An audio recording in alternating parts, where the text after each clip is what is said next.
सभी साथियों को नमस्कार। आशा है कि इसमें जो इमोजी दिख रहा है वैसे ही आपका जीवन भी मुस्कुराते हुए बीत रहा होगा।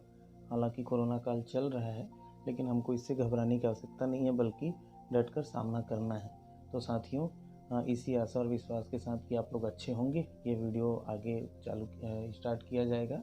आगे हम बढ़ेंगे और समझेंगे गणित की कुछ अवधारणाओं को। लेकिन उसके पहले दोस्तों, इस चैनल को लाइक, शेयर और सब्सक्राइब जरूर करें, ताकि आप लोगों का प्यार हमको मिलता रहे और हम आपका हमेशा सहयोग करते रहें। साथियों, आज हम प्रश्न हल करने वाले हैं कक्षा 10वीं के अध्याय 4 समांतर श्रेणी से प्रश्नावली 4.3 से प्रश्नों को। तो पहला प्रश्न के हिस्से के 4 प्रश्नों को हमने हल कर लिया है। अभी हम यहाँ पर देखेंगे इसके 5वें प्रश्न को। क्योंकि 5वां प्रश्न इन सबसे थोड़ा सा अलग है, तो हो सकता है कि बहुत सारे साथियों को बनाने में कठिनाई आ रही होगी।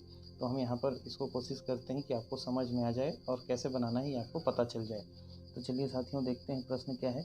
n² + 1/n, n का घात 2 धन 1/n, n का घात 2 ऋण 1/n। यहाँ पर क्या है देखिए, n का घात 2 है, धन 1 है बटे n, ये पहला पद है। दूसरा पद है n, तीसरा पद है n² - 1/n, n का घात 2 ऋण 1/n को ऐसे ही आगे ये बढ़ रहा है। ये भी एक समांतर श्रेणी है, संख्या नहीं लिखा है, कोई मतलब नहीं है, वो निश्चित रूप से एक समांतर श्रेणी ही है। और चाहो तो आप चेक कर सकते हो कि दूसरे पद में पहले पद को घटाइए या फिर तीसरे पद में दूसरे पद को घटाइए, सर्वांतर समान आएगा, मतलब ये समांतर श्रेणी होगा। तो आप चेक कर लीजिएगा। अभी फिलहाल हमको क्या ज्ञात करना है, 20 पदों तक योग ज्ञात करना है। साथियों, ये जो श्रेणी है ना, इसमें आगे मतलब ये 3 पद तो हो गया, वैसे ही आगे यदि हम और जाते जाएंगे तो 20 पदों तक जितनी भी संख्या आती है या जितने भी मान आते हैं उनका क्या ज्ञात करना है, हमको योग ज्ञात करना है, टोटल ज्ञात करना है। तो चलिए इसको हल करके देखते हैं। प्रश्न आपके सामने में पुनः रख दिया गया है। तो मैंने प्रश्न तो पहले डिटेल में समझा दिया, तो बोलने की आवश्यकता नहीं है। अभी यहाँ देखते हैं श्रेणी से, ये जो श्रेणी है इससे हमको प्रथम पद क्या मिलेगा। ये जो है प्रथम पद है हमारा, ये वाला। तो यहाँ हो जाएगा n² + 1/n। उसी तरीके से सर्वांतर यदि हमको निकालना है तो पहले ही बताया जा चुका है कि या तो तीसरे में दूसरे को या दूसरे में पहले पद को आपको घटाना है। तो चलिए साथियों, मैं दूसरे में पहले पद को घटा के हल करता हूँ और एक सर्वांतर निकालता हूँ। आप तीसरे में दूसरा को घटाकर देखिए सर्वांतर इतना ही आता है या नहीं आता है। ठीक है साथियों, इतना ही आएगा। यदि आपका नहीं आता है तो दोबारा चेक करके उसको बनाने का प्रयास कीजिए। चलिए आगे चलते हैं। सर्वांतर d बराबर n - n² + 1/n, मतलब इस n में इसको हमको घटाना है। तो n - n² + 1/n, n ऋण n का घात 2 धन 1/n।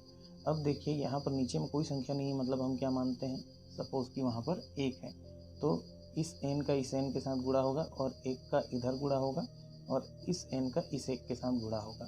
तो चलिए करते हैं, n का n के साथ n का घात 2, 1 का n² + 1 से, तो n² + 1 आएगा, लेकिन यहाँ माइनस है, तो इस माइनस का गुणा इस प्लस से होगा तो ये माइनस हो गया, और इस माइनस का गुणा इस प्लस से होगा तो ये भी माइनस हो गया। ये ब्रैकेट तोड़ने का नियम है।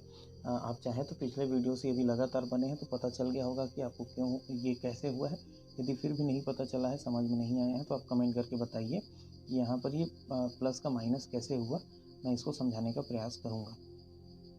फिर भी आप समझ लीजिए कि जैसे मान लीजिए हमने यहाँ पर इसके साथ गुणा किया, मैं यहाँ पर रफ के रूप में लिख देता हूँ कि n का n से गुणा किए तो n का घात 2 हो गया, फिर इस 1 का गुणा इधर किए तो यहाँ पर माइनस लिख लीजिए और n² + 1 ऐसा लिखना है, क्योंकि सामने में माइनस है, और n का 1 से गुणा किए तो n आ गया।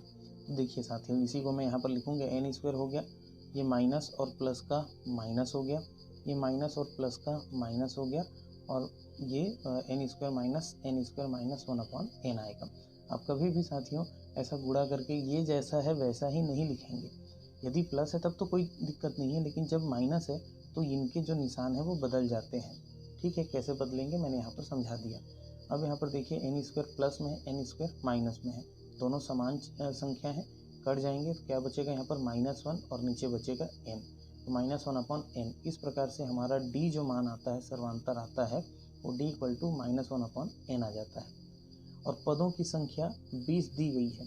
ठीक है, तो हम मान लेते हैं कि इस पदों की संख्या को कैपिटल N = 20। तो हमारे पास जो सूत्र है इसका थोड़ा मॉडिफाई रूप हम उपयोग करेंगे, क्योंकि प्रश्न में पहले से n आया हुआ है, इसलिए सूत्र में हम स्मॉल n का उपयोग ना करके कैपिटल N का उपयोग करेंगे, बाकी सूत्र वही है।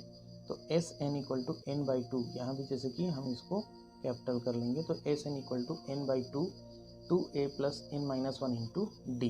तो यहाँ पर देखिए n का मान पदों की संख्या हमको मिल गया है, a का मान n square plus one upon a प्रथम पद भी मिला हुआ है, और d का मान हमने यहाँ पर निकाला है माइनस वन बाई एन।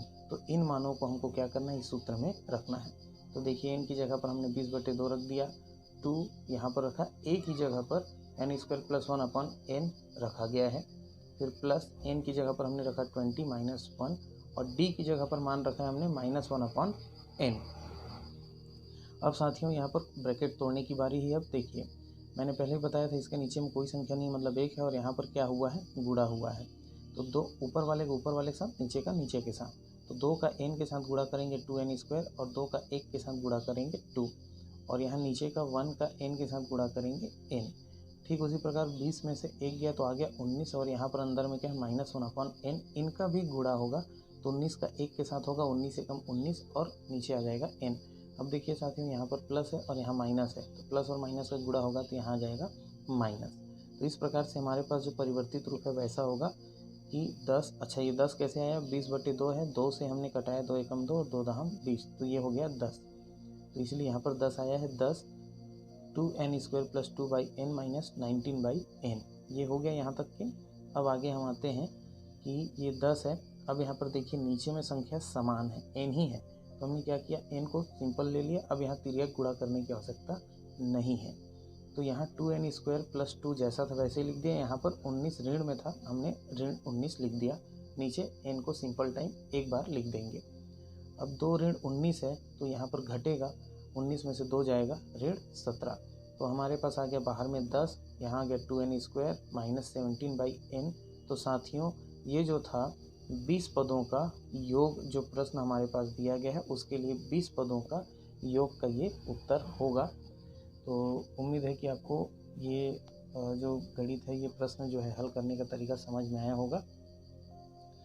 तो बने रहिए चैनल के साथ, स्वस्थ रहिए, मस्त रहिए और अपना ख्याल रखिए। धन्यवाद।